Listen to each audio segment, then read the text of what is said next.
you please welcome Dave Simmons to the stage? Long ball from Medeiros to Johns onto Gidley. Going for the intercept was Vangana. It has gone backwards. Will anyone catch David Simmons?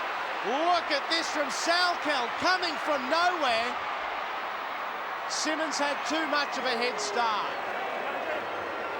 A long-range effort, and that could well be Cronulla's second. In fact, it is. Back of the game, yet again. Seguiaro, humble, at the back. Farai, Simmons must score. Back on the inside, he does. Penrith are back. 34-20, kick to count. And that goes back to the defence at the other end of the field. Thanks for having me tonight. I just want to say, pleasure to be here. Had a great night with the burgers and the barbecue. It's been great so far. So pleasure to be here. Cool. So tell us a bit about yourself, like your family, and as you said, you just mentioned about Glenmore Park. Mm-hmm. So married, coming up on 15 years being married actually this year, which goes by real quick. 4 kids. My eldest is in year 7, so that's been fun for us. A girl in high school, and kids, good kids, normal kids. I think they love their sport, and so I was at a footy game today at St Mary's and a soccer game at Glenmore Park. So yeah, my Saturdays are pretty much very, very full of sport. But yeah, that's my family, and I got a dog as well, Boxer, who is a pain in the butt, but he's we love him. We love him. That sounds like most dogs I hear of. Yeah. Now, a bit like myself, you're not a born and bred Westie. Sadly, no. So tell us a bit about your childhood, Yeah, so I grew up, born in Sutherland Shire. We called it God's Country. Very, very beautiful part of the world. So family were there, primary school there. Went for the Sharkies growing up, as you do when you live in the Shire. I wasn't really a surfy kid, I just kind of like playing sport. So that was my upbringing. Was just beautiful part of the world, Sutherland Shire. Mum and dad, 2 sisters and a brother. No dogs, no pets or nothing. So I'm making up for that now. But that was it was a pretty normal kind of life, pretty normal family. Moved out west. We'll talk about it later, but moved out west pretty much just to play footy, to keep playing footy. Otherwise, I probably would have stayed in the Shire. So it was, if you believe in God, you believe in providence. So I think He's brought me out here for a reason, and I'm really enjoying it.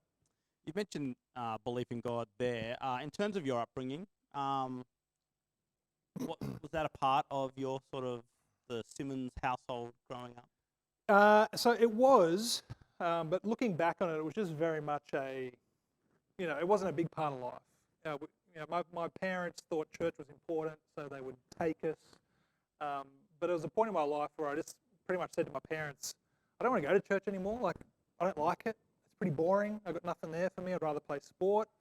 And there was no pushback from them. So it kind of tells you it was just a good thing to do, but it wasn't a big, important part of their life. And so, I went to Sunday school and kind of, learnt about God that way. But that was it. So as soon as I was old enough to say, I don't want to go to church, they said, okay, that's fine. And so that was kind of my upbringing in the church. It was, a few Sundays a year kind of thing. Okay. Easter, Christmas, that sort of. Yeah, probably a bit more, but definitely no engagement from me. I was not that keen as a kid. So sport's been a significant part of your life. Do you have an earliest sporting memory that comes to mind? Yeah, so I do. I remember, I've had about 15 concussions, so the memory's not terrific. I think I'm putting it down to the concussions, but it's funny. Chris asked for some highlights, and I said, I think I've got some, and someone had sent me some a while ago and had a whole package, and I was sitting there watching them. I was going, I don't remember any of this stuff. I was just enjoying myself, going, oh, good stuff, Did you remember the ambulance? Or? I only once went to hospital, which was probably pretty good. So I do have some memories though. I played soccer when I was a young lad, and I remember my first game I scored a goal, and my dad was there. Dad was watching. I had a good relationship with my dad, so I remember that kind of being a great moment. And then I remember my first game of footy as well. I played my first game of footy when I was 15 years old. So I just a very late starter, and I was real skinny. And so the coach looked at me and said, "We'll put you in the Bs," which was the lowest team, by the way. And then my first touch, I ran 60 metres and scored a try. And so the coach pulled me off the field. And I was like, "Oh man, I've done something wrong. I should have passed it, or I should have done something."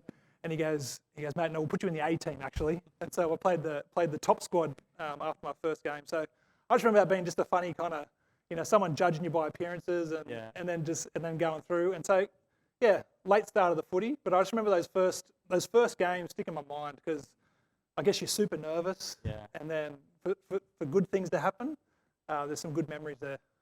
The kind of the theme for this night, we kind of got a little bit from this book, The Good Sporting Life, written by a guy who's a former sportsman who's also a minister in Sydney now. And he's reflecting on all these things, but particularly the place of sport. And in one of those early chapters, he talks about the joy of sport. He said that's one of the great universals of sport. There are people who play it for a living, but everyone starts at the same point of being hooked in just the joy of sport. And you said your upbringing was like, I just wanted to play sport. Yep. And that, in every sport that you started in, did you feel like you got that sort of joyous moment early on? Yeah, I think you wouldn't play sport if you weren't having a lot of fun, because look, you start out doing it for free. Yeah. So, I had a lot of joy playing sport. I remember, watching the State of Origin when I was a young kid, watching Laurie Daly, watching Andrew Eddinghausen, the Chief, and just loving, Origin mainly, and just playing in the backyard, just having good fun with that. But then, playing sport as a career, I think the greatest joy that I got from sport was the competition.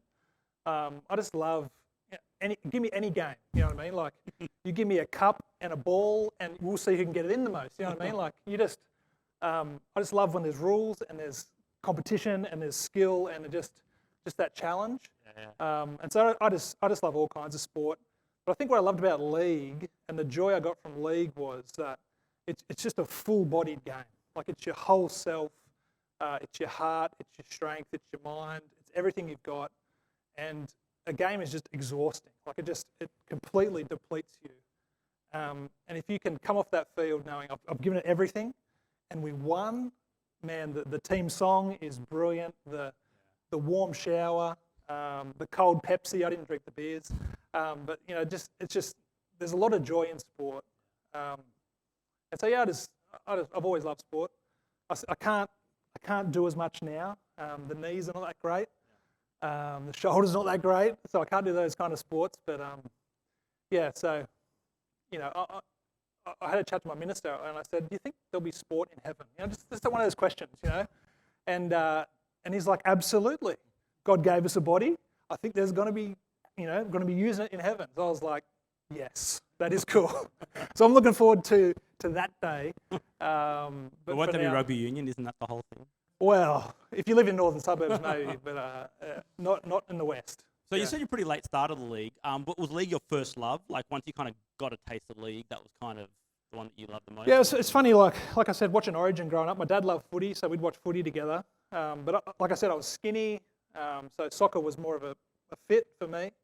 But I loved watching league. I loved playing in the backyard. I loved playing at school. And so I sort of, when I was 15, I just thought I'll give it a crack, just to see how I go. Like, I might get snapped, but we'll see how I turn out. And I think, there's some people that are made for footy. You see these fellas going around the field that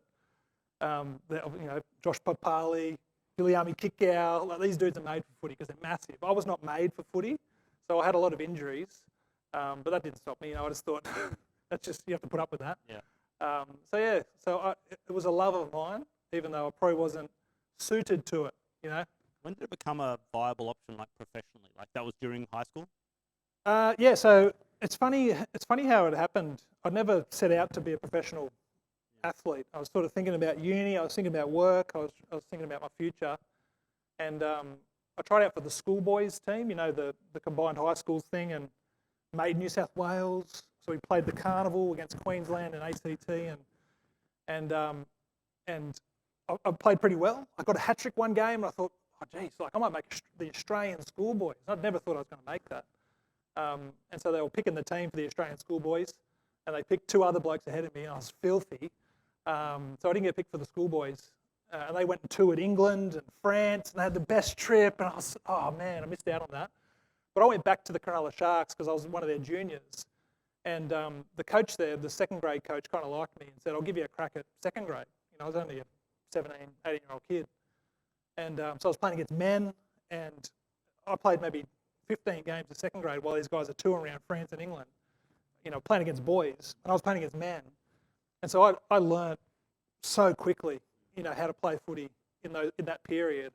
And so all these guys came back from overseas, all these, the Australian schoolboys, and they were sort of a year behind me. So it was the next year that I started playing first grade. And so I was an 18-year-old kid, and I'd never thought I'd be there. Yeah. So I started uni, and the Sharks gave me a call and said, do you want to train full-time?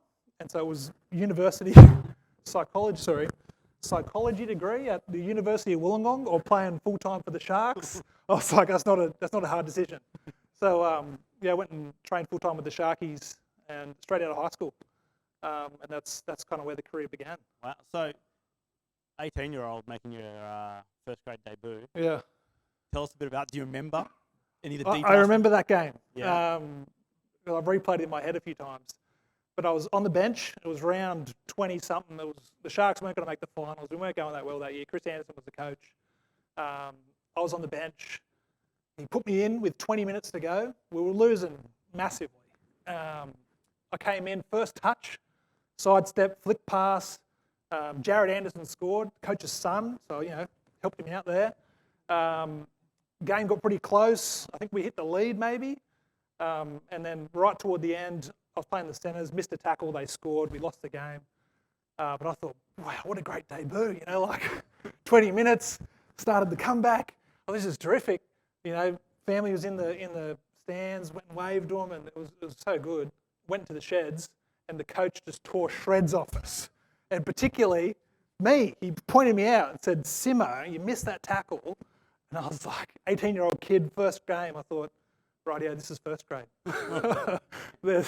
There's no place for passengers. Yeah. So it was a very, just another quick kind of learning curve. Only game I played that year. And then the year after I played a lot of games. So yeah, it was a good start. Well, you mentioned that's kind of coming to sport in a way. In terms of thinking about coming to faith, you mentioned that you grew up in a house where your parents thought going to church was important, but it wasn't much more than a few times a year. And the moment you said, I'm not really interested, they're like, that's cool. So it wasn't in that sense. Maybe people think of a really religious upbringing. Yeah. It certainly kind of wasn't that. I guess before becoming a Christian, did you have a certain vision of what you thought the good life was? Yeah, absolutely. And I think we all do. Everybody sort of thinks, this is the way life should be lived. Everyone's got that kind of picture of, I'm okay. I'm doing the right thing. We all want to be doing the right thing.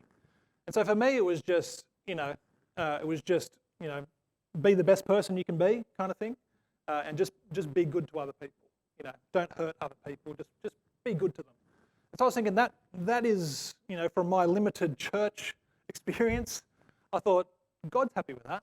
If I be the best I can be good to others, how could that possibly be a bad life? And so for me, that's sort of what I was trying to do. I was just trying to, do the best you can at school, be a good kid, be a good friend. Basically that was what I thought the good life was about. Just be happy, be happy in yourself. And there wasn't much more thought outside of that. Yeah. So when would that of understanding have changed? Like you were saying, you thought it was one thing. When did things kind of change where you thought, well, maybe the good life is something a bit different? Yeah, well, I guess I was challenged. So I'd left church and I kind of just left that behind. But as you get older, as a young male, the female starts to look attractive. Like, I think we all know this. And so there was a girl that I liked who went to church still. And so I think a lot of people have this kind of story where you go to church for the girl. And so I was doing that, going to youth group. And when you're at youth group, there's a Bible talk, or things like that. So I was hearing all that stuff and I thought, yeah, I've heard all this before. But it was just funny how week after week, I was going back and hearing the same kind of, well, different stories, but the same stories, always about Jesus. And the way I describe it looking back, it just felt like a weight upon me. I just felt like as I was hearing about who Jesus was, why he came, what it all means, I just felt like that it was just pressing weight upon me. And I think the weight was just, it was the reality of God. You know, I was starting to believe, you know, he's real in a way I hadn't thought of before. And I've really not lived the way he wanted me to live. And I wasn't living the way he wanted me to live. And so I felt that weight, and I understood that if I had to stand before him in judgment, which was pretty clear from the Bible, that I wouldn't be able to stand. But in that, and under that weight, I also heard the gospel. I heard about Jesus who died for sinners, who was raised, who was ascended Lord, and I started to sort of think, you know, this is sounding true. It's sounding hard to deny in terms of the resurrection. And I saw that Jesus was given for our sin and for our forgiveness. And so believing in him, you know, the weight was lifted, and I sort of thought, you know, I think I'm a Christian now, because that's what everyone's talking about. You can be a Christian. I was like, I'm a Christian. I believe in Jesus. And so I just said, what do I do now? You know, like, because it kind of felt kind of ordinary. I just said a prayer and you know, believed in this guy Jesus, and I said, what do I do? And it was basically, well, you keep doing what you've been doing. You keep hearing the word of God. You keep coming along to church. You fellowship with these people. And so it just started from there, really ordinary, really slowly. But that was, you know, 20 years ago. And, you know, I've come a long way, obviously, since that day. But that was the beginning of a relationship with God that I hadn't known before.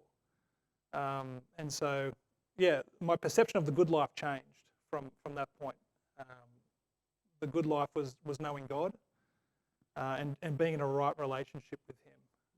And that was more important than anything I was doing before that. Yeah. Obviously, part of that life that you were living that God had given you was to play professional football. 13 years, thereabouts, all up, 2003 to 2015. Yeah, that was how long it was. You know, your memorable debut aside, any highlights that you particularly recall as you look back, well, as much as you can remember from the 15 concussions? Well, you know, I didn't. The teams I played in were not the best teams, let's say. sorry to Sharkies fans out there, but the years I played for the Sharkies, it was Sharkies jacket over here. The years I played for the Sharkies, we weren't terrific. So I played 3 finals games there across my time there, which were fantastic and fun, and I enjoyed that. And then I went to the Panthers, and the Panthers teams I played for were not, you know, superstar teams, and so I didn't play any finals games with the Panthers, sadly. And so no highlights there, but I got to play a city country game one time, which was really cool, and somehow became the leading try scorer of the NRL in 2013. Somehow. Well, it was mainly because Matt Moylan and Dean Farrow were playing inside me, and they had a great year, but I scored the tries. Yeah. So I got to be the top of the list. And looking back, that was quite a massive achievement. At the time, I thought, yeah, I'm just doing my job and all that kind of stuff. But as I look back, yeah, it was a pretty hard thing to do. And so, yeah, really, really thankful to look back and just enjoy some of those memories. Yeah. What about players? You had memorable players you played with? I mean, not playing in the strongest winning sides. You perhaps didn't play alongside some of the greats. I played with some great guys. So we were talking about Brett Camorley. He was a very short person. You ever meet him in person, you think, how does this guy play first grade? But he was the toughest guy. And so I love playing with Brett Camorley, with Noddy. Called Noddy, by the way, because he'd get on the plane to travel, you know, fly somewhere, and before takeoff, he'd be asleep. So Noddy, he'd just be nodding. So that's why he was called Noddy. Jason Stevens, really good prop. David Peachy at the Sharkies there. Yeah, Adam Dykes, some other great players. Got to play with Petro at Penrith before he retired. He was a great leader. And you know, other guys that were there at the time, Luke Lewis, Trent Waterhouse. Play against any particularly memorable opponents? Yeah, I remember playing against. I got to play against Joey Johns, and I remember the game at Newcastle because I was a young fella playing for the Sharkies, and I was playing fullback, I think, and I hadn't dropped a bomb all year. And I saw this stat in the paper saying, 20 from 20 catches, Simmons leading the competition. And I thought, hey, how good's this, You get a big head when you read about yourself in the paper. And going to Newcastle to play Andrew Johns, he might have read the article too, because he was out to get me. And so he was put up these spiral bombs, and it was just ridiculous. And I dropped the first one, I dropped the second one. Confidence was shattered. I think we lost. And so, yeah, my record got broken by Joey. But that was great to get to play against him, legend of the game. And I got to play against like Lockyer, Thurston, all those guys that are retired now, and got to be immortals in NRL terms. So yeah, got to play against some good players, which was great fun. They wouldn't remember me though, just so we know. Who's that? Who's that guy? Yeah, that's right. It sounds like a lot of great opportunities you probably didn't think you would have. No, it was like I said. I didn't think I'd play first grade. I didn't think I'd play for that long. Every day I was just taking it as it came. So it was good fun though, good run. So thinking of that professional career, by the time you were playing that professional career in NRL, you were a Christian, as you've said. What was it like being a Christian in that first grade footy environment? Yeah, well, it's funny. So I went to the Sharkies, and I was a Christian at this point, but a young Christian when I started into first grade. And I was just afraid of the locker room, the banter, all that kind of stuff. I thought I'm going to be on the outer, I'm going to be ridiculed, I'm going to be paid out. So I was very afraid of going into that locker room with these men as a Christian. And by God's grace, there was a guy there who was already a Christian, Jason Stevens, I don't know if you remember, but it was actually at the time when he'd just come out and said he's going to be celibate till he gets married. He was on the footy show, and everything was like, it was big news. And so I came in when he was talking about that stuff, and so all the attention was just all on him, like no one cared about what I was believing or doing. And so that was just like a time for me to watch him and learn. And he handled criticism like a champ. And so I got to learn about how to be a Christian in sport watching Jason, which was a real blessing. So he's still a friend as well. Well, we know you spent the second half of your career at Penrith. So how did that move come about, from Cronulla to Penrith? Yeah, well, it wasn't a happy move. The Sharkies didn't want me, but I guess it was just a gradual downhill at the Sharks for me. And I'll tell you when it began, because it's a good story. The Sharkies, 2009, we won our first game, then lost our next 6 in a row. That was a common thing at the Sharks, by the way. But I was a Christian. Everyone in the team by this stage knew I was a Christian. And so they would sort of have a go at me and say, hey, why are we losing all these games? Aren't you praying for us? Like if God was real, we would win games. That was kind of their math when it came to God. And so I was trying to explain to them, no, that's not how it works. But anyway, when you're losing games in rugby league, the way to fix it is to have bonding sessions. And so that was code for drinking sessions, by the way. And I was Christian, didn't want to drink. So I said to the captain at the time, who was Paul Gallen, I said, mate, can we do something besides the drinking sessions for bonding, And he said, mate, if you can organise something, we'll do it. And so I organised for us to go to church, right? And so it was amazing. Paul Gallen agreed to it. So we got the whole Sharkies team to go to a church service one day. Can you imagine the Panthers even coming in here for a service like? It was just a crazy thing. And the media got hold of it somehow. It leaked to the media. And so the headline read something like, Cronulla Sharks on a 6-game losing streak turn to God for answers or something.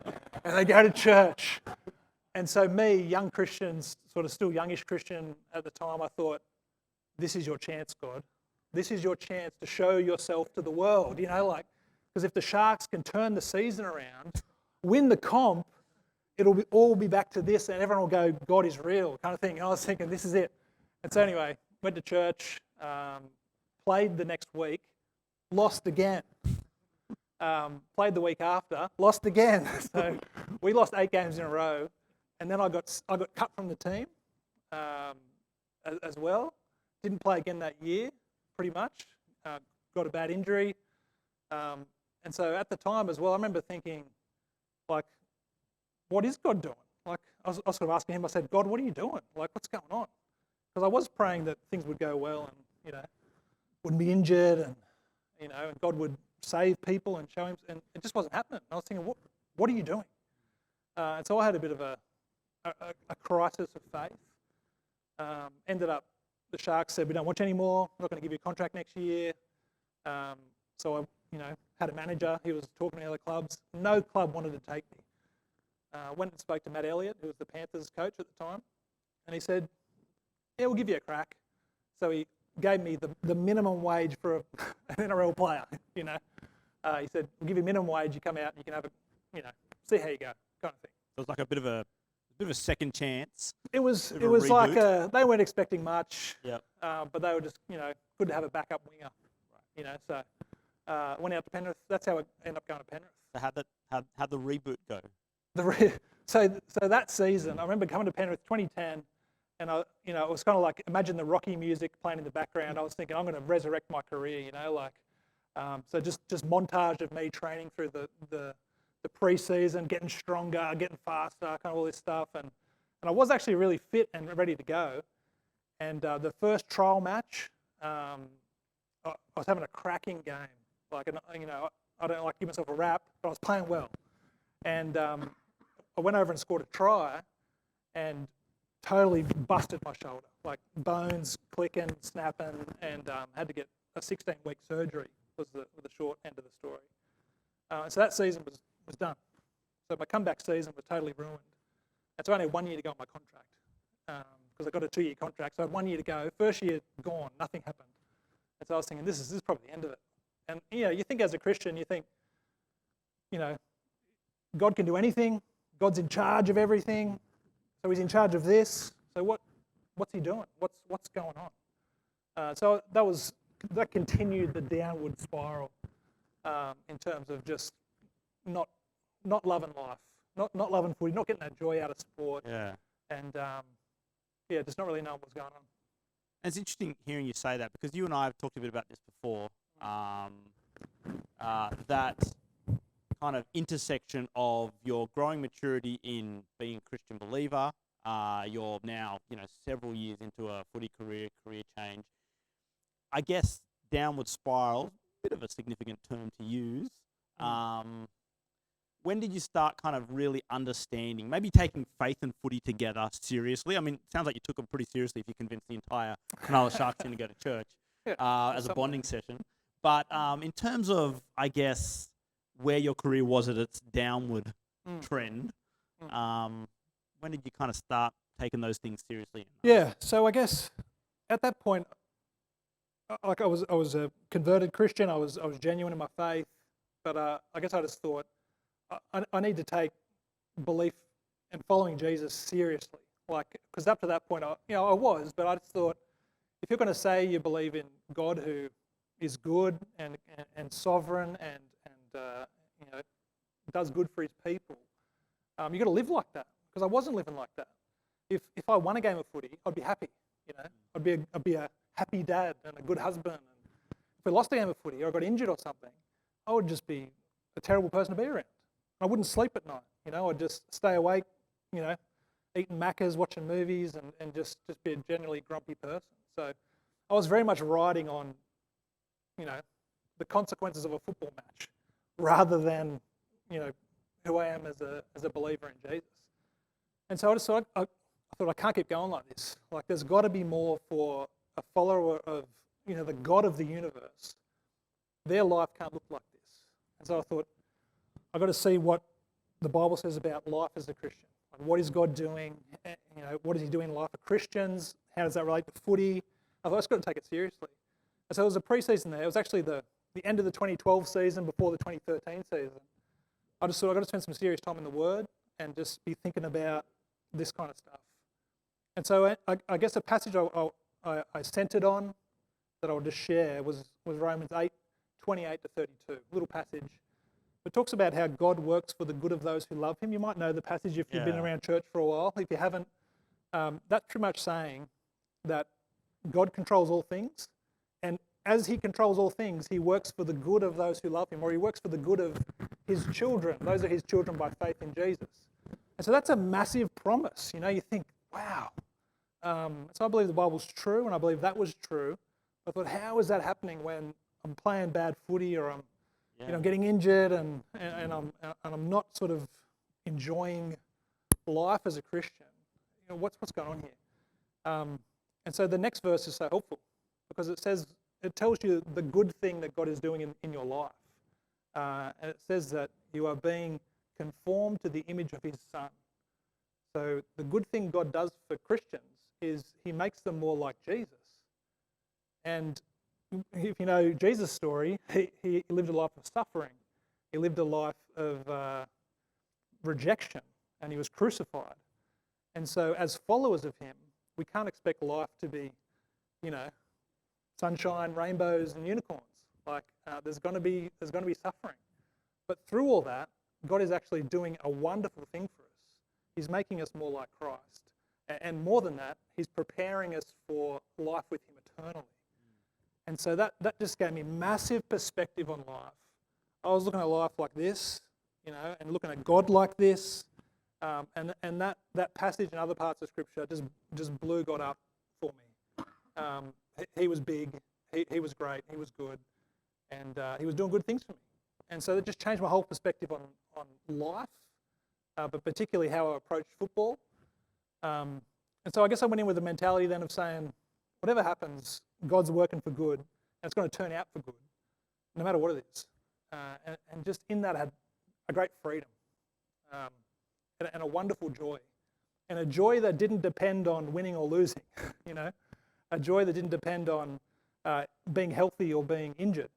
It was a joy that depended on God and what he'd done for me in Jesus. And so that's a wonderful thing because that is a joy that doesn't change, doesn't shift.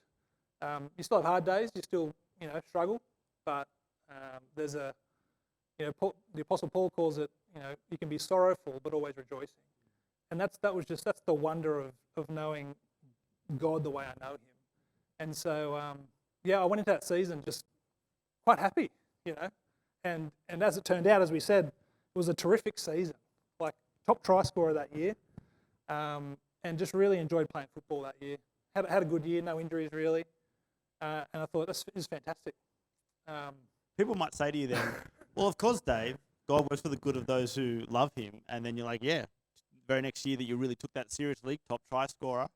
Yeah, so if you follow God right, you'll have a great life. Is that kind of what it sounds like? Yeah. I'm glad you said that because that's not how it finished. The story keeps going because the very next year, 2014, my absolute worst season of my entire career.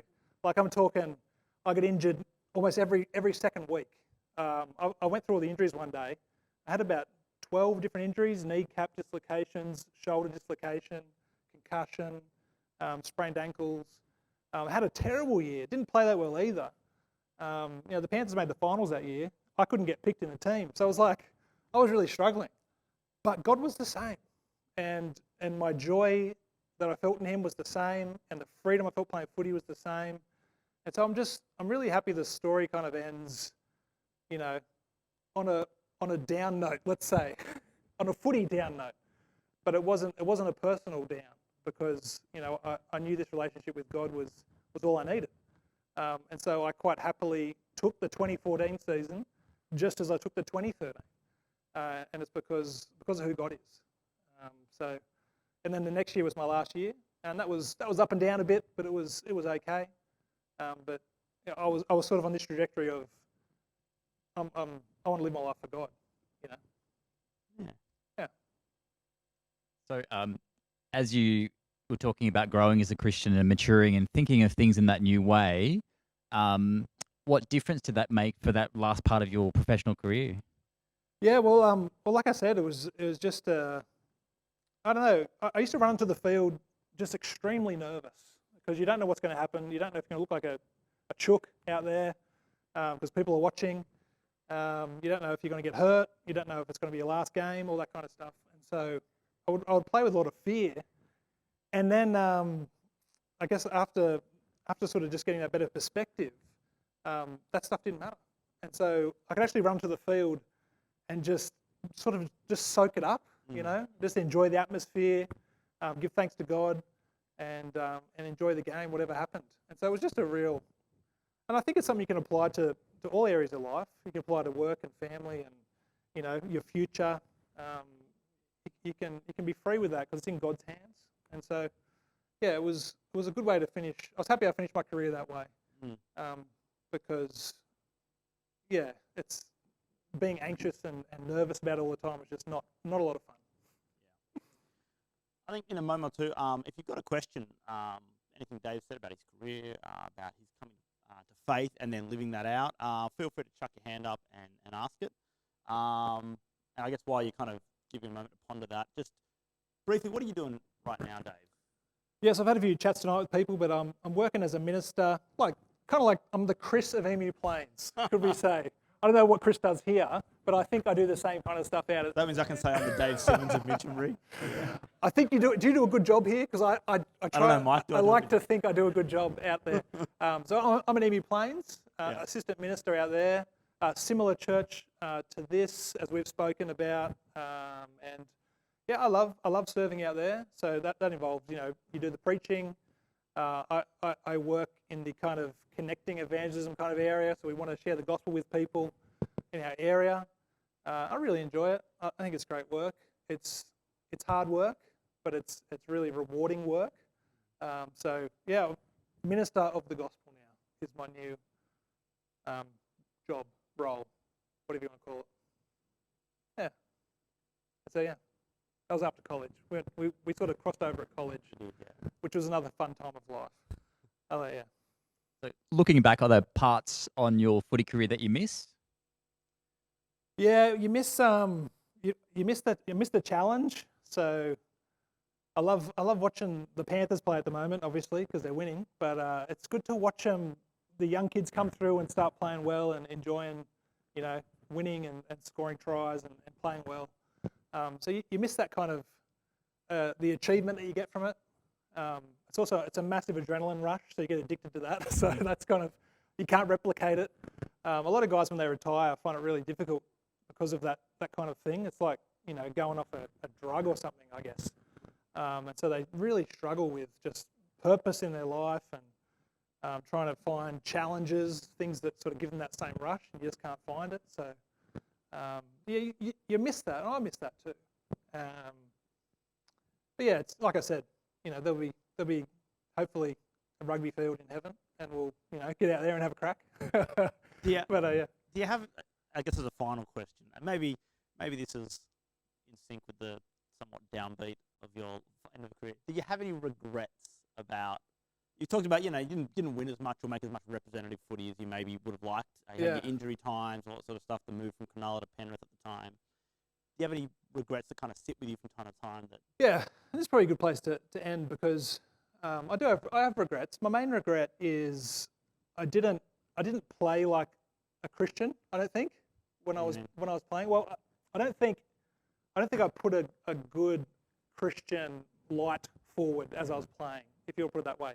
It was almost like I thought, you know, God's in charge of all of my life except this 80 minutes, you know, that I'm going to play. Yeah. So in that 80 minutes, I can cheat, I can swear, I can, you know, try and hurt people, all to win the game. You know what I mean?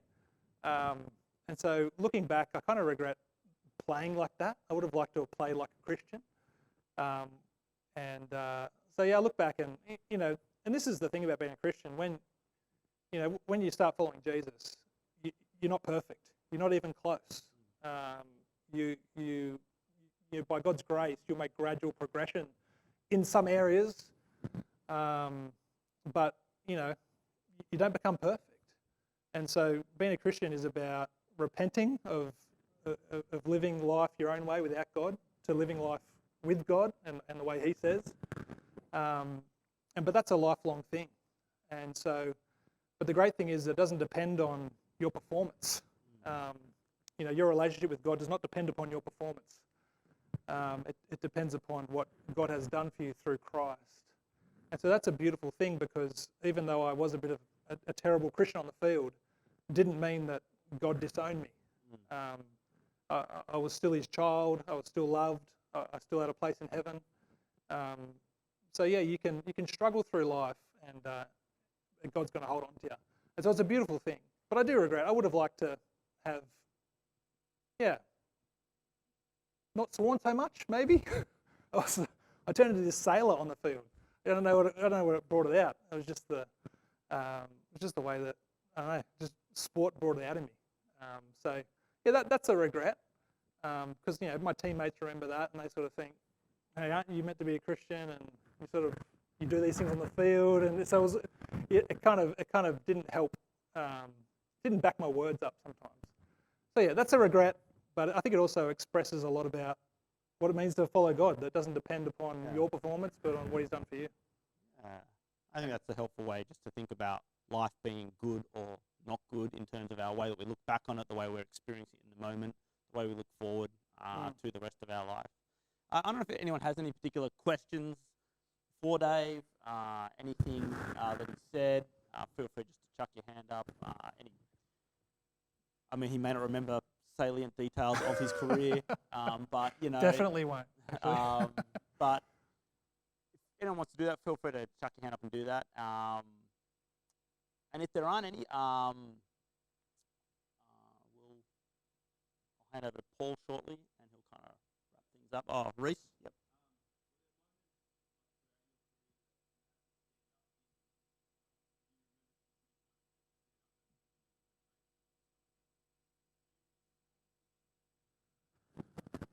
Yeah, and they might. Oh, sorry. Yeah. Oh, yeah. Reese was asking if there are any particular moments that kind of where Dave kind of had to stand up as a Christian in terms of maybe what the team was doing or other things that were unfolding, and kind of. Yeah. So they might seem like small things to you, maybe not, but I remember sometimes like Mad Mondays, for example, which were they're a bit more slightly tamer these days, but back when I was just starting, they were not. And it was a lot of pressure to drink, get on the drink and that kind of stuff. And I'd made a decision that would be one way that I wouldn't tempt myself, in that kind of stuff. So I would not drink on the Mad Monday. But there was a lot of pressure to do that. And so I had to keep saying no, no, no. And, kind of did put you on the outer of the group. But I thought, this is one of the costs of following Jesus. And it's worth it. But that was hard. Also other times like, trips away, with the team. They're all away from their families and, people that know them, so they get a bit more wild. And so, because we're a team, I'm around that. And so you had to be quite vigilant with just what you saw and where you were. And so that was tough sometimes. Had to make decisions to put myself in a place where. I remember one time it was a Mad Monday. That brought a woman in to dance and that kind of stuff. And so I had to find a place away from that as far as I could. And so I was out there shelling prawns for the boys, for the Arvo tea, whatever it was. So I remember just shelling maybe 200 prawns, just trying to just keep my head down. And so there was some times like that where I think you just have to make a decision and by God's grace try and stick with it. But yeah, so there was lots like that, lots of little things like that that I think we all face as we try and live in this world as a follower of Jesus. So yeah, that was a couple that come to mind. Jason?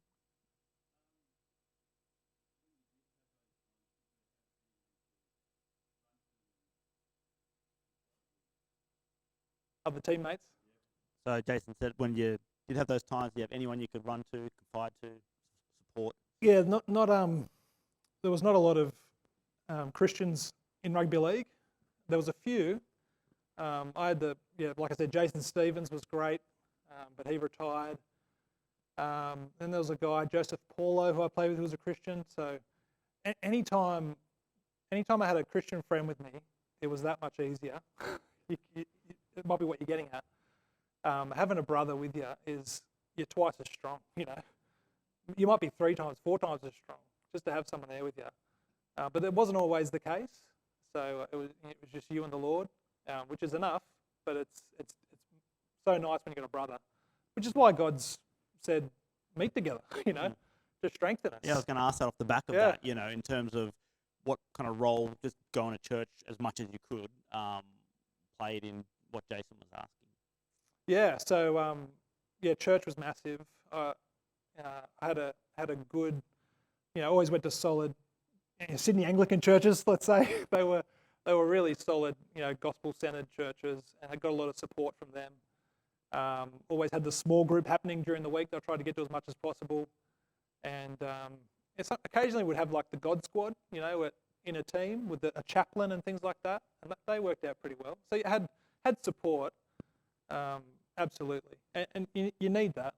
I think the players that I've seen who say they're Christians and play footy, they don't have that stuff. They don't remain Christian very long, which is really sad. But I think that's a big reason why, because they lose that support and that strength. Yeah, it's a good question. Speaking of chaplaincy, do you still do a bit with the Panthers? Oh, the Panthers chaplain. Yeah. So I'm not in the bubble, so I don't get to see them heaps at the moment, but get to communicate, text them. You might see the boys praying on the field after a game. So a lot of the guys in that group, I get the opportunity to read the Bible with and pray with. At least pre-COVID, we were doing that. So that's a great opportunity. And I pray for those guys if you're a Panther fan or you want to see them doing well, growing in their faith. So yeah, there's a few dudes there that are trying to follow God. Excellent. One more. Yep, Steve.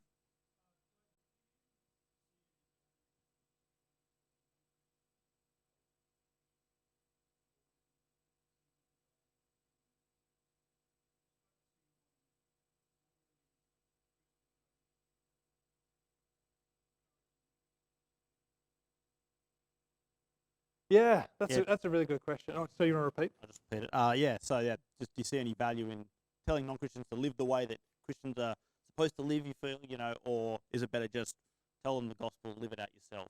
Yeah. So I guess the first response would be non-Christians can't live as Christians because it's impossible. The only way you can live as a Christian is if you are what we call born again by the Spirit. So that's nothing less than becoming a new creation. If you're not a church person, it might sound a bit weird, but that's what the Bible says happens. When someone believes in Jesus, the Spirit is indwelling them, and they become a new person with a new power for obedience to living God's way. And so the first thing I'd say is, I never tried to get people to live the Christian way because I know it's impossible without the Spirit. And so it's always about trying to get them to know Jesus and to believe in Him, the one who died for them, and then to live the Christian life. Faith comes first, and then the practice, and not the other way around. And so in terms of how that looked in like a locker room environment, they're talking about crazy stuff I won't repeat here, and it's not Christian. But I wouldn't say you guys shouldn't talk about that because it's not the Christian way to be, or it's not God's way, because I don't know how much good that would do. And so I might just put forward, like you said, I live this way because of what God says and what He's done for me, and just put that forward, and just we can discuss that. But it's really about, the first step is sharing the good news about Jesus with people, not sort of fix yourself up and then come to God. It's come to God, and He does the fixing up for you. So never tried to sort of make people do the right thing because it's just impossible. Yeah. Well, thanks, Dave. Why don't we give Dave a hand? Thanks very much. Paul, over to you again.